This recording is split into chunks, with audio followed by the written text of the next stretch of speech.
la statistique, en fait, c'est avant tout résumer des données. Aujourd'hui, nous sommes confrontés à d'immenses bases de données et il faut les résumer pour pouvoir les présenter de façon concise. La statistique, c'est aussi, bien sûr, un outil qui permet d'étudier la variabilité.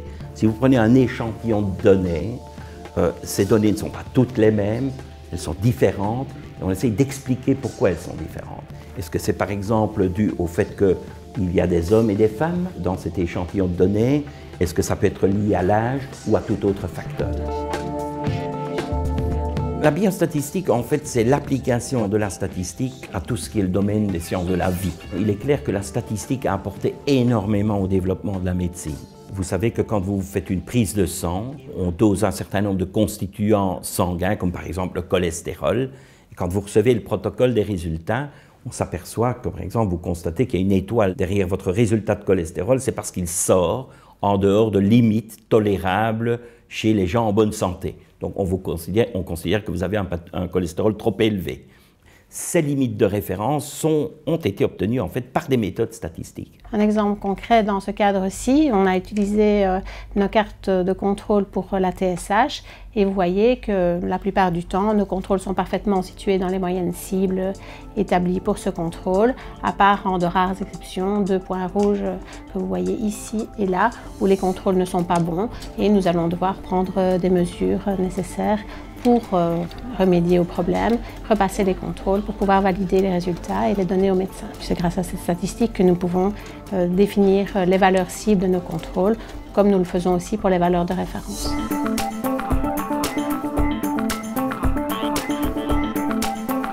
Dû au développement de nouvelles technologies qui permettent d'aller beaucoup plus loin dans la recherche et d'analyser des éléments beaucoup plus complexes que précédemment, nous générons des quantités de données qui rendent totalement indispensable l'utilisation de la biostatistique. Il est clair aujourd'hui que nous vivons dans un monde numérique et donc il y a des quantités de données, d'ailleurs c'est ce qu'on appelle aujourd'hui le big data, des quantités de données accumulées dans les systèmes informatiques, dans les bases de données, que ce soit par Internet ou par l'activité des entreprises. Il est clair que ces données doivent être, je dirais, analysées de façon sérieuse.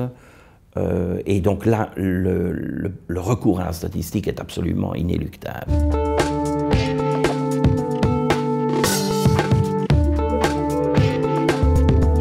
Le CHU s'est doté d'un dossier médical informatisé assez complet depuis maintenant presque une dizaine d'années. Et toutes nos données, finalement, qu'elles soient médicales ou progressivement infirmières notamment, se trouvent dans des dossiers médicaux informatisés. On parle d'énormément de données en fonction, évidemment, du nombre de patients qui est inclus dans la base de données, c'est-à-dire des centaines de milliers potentiellement, et évidemment en fonction aussi des questions que l'on se pose et des éléments et des paramètres que l'on va aller rechercher à l'intérieur. Mais c'est volumineux, on est dans le domaine potentiel du big data. Alors ces données peuvent être utilisées pour des présentations, pour des publications, pour de la recherche statistique, éventuellement pour des analyses de type médico-économique pour le financement de l'hôpital.